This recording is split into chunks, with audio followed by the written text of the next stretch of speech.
Hello বন্ধুরা, তো দেখতে পাইলে একটা এলইডি বাল্ব। তো আমি আজকেই 1 ঘন্টা আগে একটা পোস্ট করছি ক্রমটনের। তো এটা এলো গিয়া এভারেটির। তো দেখতে পাইলে এভারেটির এটা 9 ওয়াটের বাল্ব। তো এটার ডেট ছিল, আমি ডেটটাও দেখাইলাম। ডেটটা ছিল 28/6/2023-এর।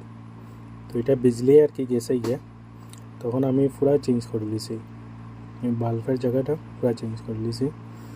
তো আশা করি ভিডিওটা যদি ভালো লাগে প্লিজ সাবস্ক্রাইব করবা, লাইক কমেন্ট করবা, আর ভিডিওটা দেখবা, স্কিপ করবা না, ফুল ভিডিওটা দেখিয়ে যান।